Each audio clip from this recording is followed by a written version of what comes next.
Hello and welcome to another technical takedown the hard way. In today's video, we're going to be discussing the Landrover Defender 130 because it has now been released. It was released a few days ago, a few weeks ago now actually.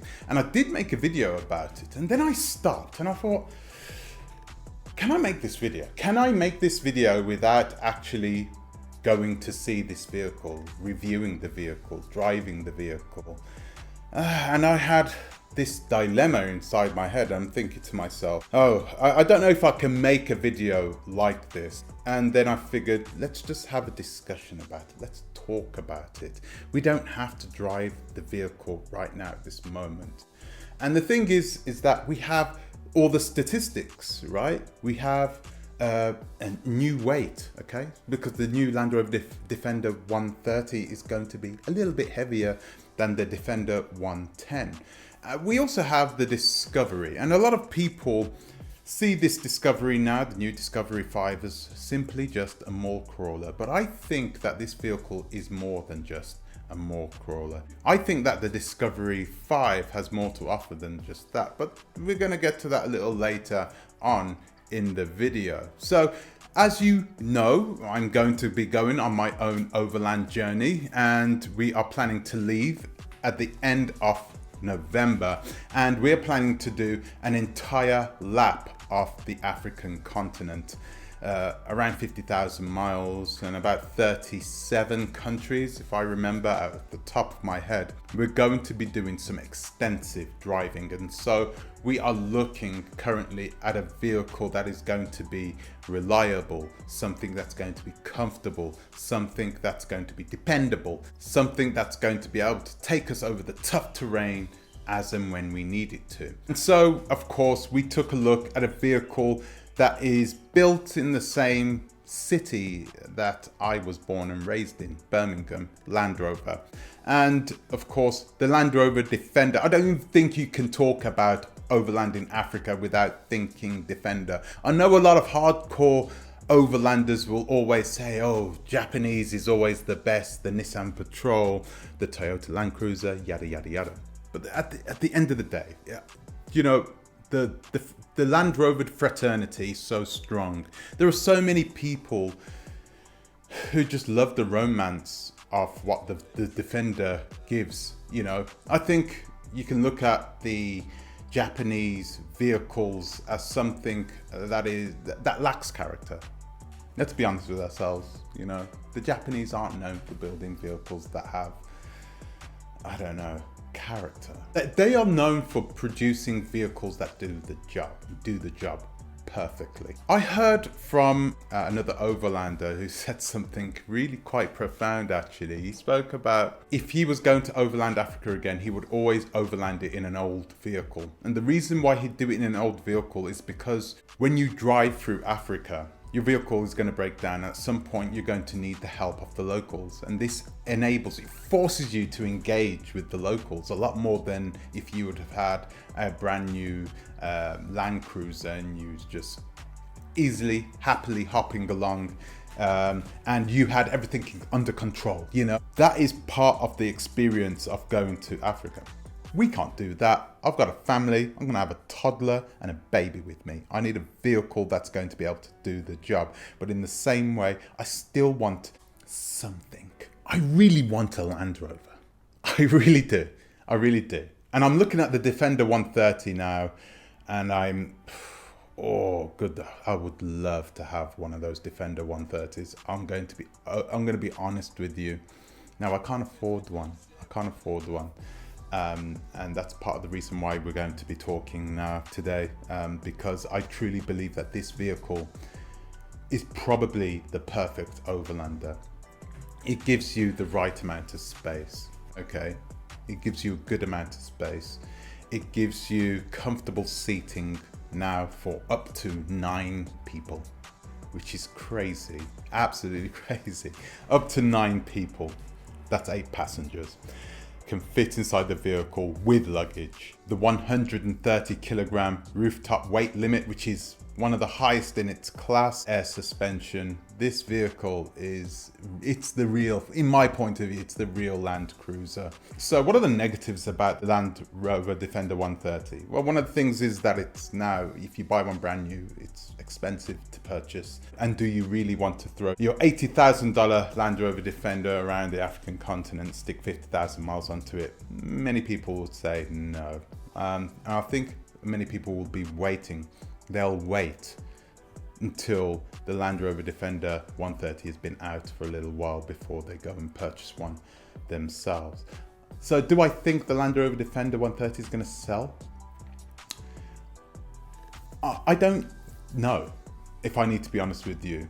I think the Land Rover Defender gives you something. The 130 especially gives you something that the others can't. I don't know of any other 9-seater off-roader that gives you the same off-road ability as the Land Rover Defender 130. There isn't one. You have the BMW X7, that's not going to cut it. You have the Mercedes-Benz GLC, that ain't going to do anything either. Or is it the GLS? The GLS.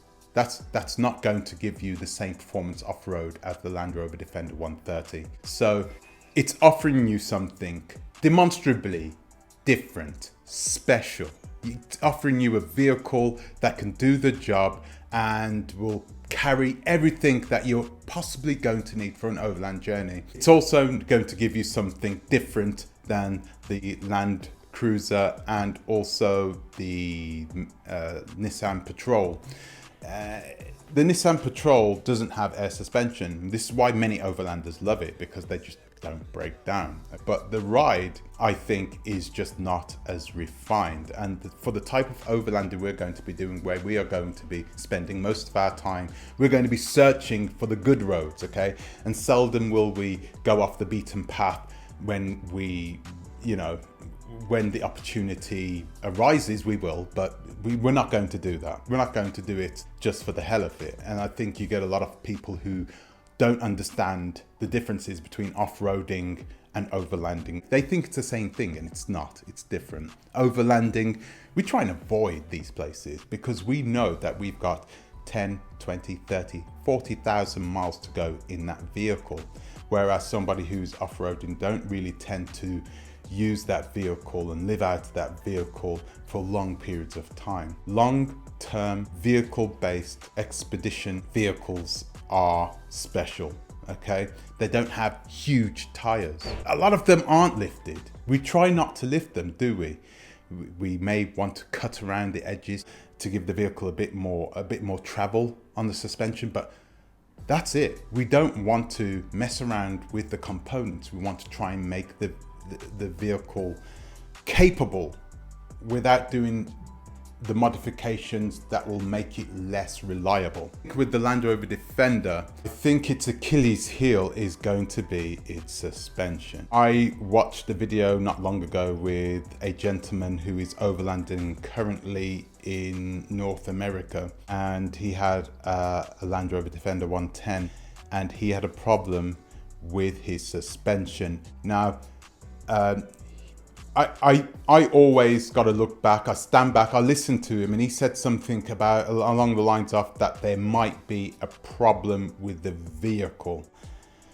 But I'm not the type of person I'm not the type of person that looks at it that way, because he did slightly modify his vehicle. I have a feeling, I don't really want to come out with this straight away, I have an inkling of a feeling that he's pointing the fingers in the wrong direction. I don't think it had anything to do with the vehicle. I think if his vehicle, which looks incredible by the way, when you lift one of those vehicles, boy do they look good. I genuinely don't think that it was the vehicle's fault. I think that the vehicle was made less reliable once he lifted it. I don't think it's a coincidence that it was the suspension that went, when he had a problem and, he lifted the vehicle. He said that that it had nothing to do with the lift, but that's not correct. That cannot be right? I mean, if you could change the wheels, which is if you add weight to the wheels, or if your tires are different, if you change something to the vehicle, it's always going to have an impact on another part of the vehicle, an impact that you may not have even thought about yourself. Okay, so it's like this self-deprecating cycle. You know, you could always make something better on the vehicle, but it's going to impact somewhere else. I really hope that Land Rover come back, because I think he's trying to get not compensation, but he's trying to get his vehicle fixed by Land Rover, you know, under warranty, and I don't think they're going to do that. Land Rover are really stingy when it comes to their warranties. So here's me, and I'm contemplating buying one of these Land Rovers. Why would I contemplate it? It's got more room. It has the ability to carry more people. It has the air suspension. It's going to be reliable because it's new, I hope. It's going to bring something to the table no other vehicle, I believe, right now can bring to the table. Has Land Rover built the perfect Overlander? I cannot tell you because I haven't overlanded in the Defender 130. But I think that in the coming years, you're going to see more and more people being drawn towards the Defender 130. I think a lot more people are going to take that Defender 130, change the characteristics, stick their motorhomes on top of it, do whatever with it. I think that the platform is flexible enough to do something like that to it. So it'll be interesting to see what happens in the near future. So guys, that's me rattling on about the Land Rover Defender 130. I really am planning on doing a video with the Defender 130. I also want to compare it with the other vehicle as well. I think that it's important for me to do a comparison with some other vehicles that it will be fighting for my attention. That's all I've got time for today. I'd like to thank you for watching. I'll see you in the next one. Take care.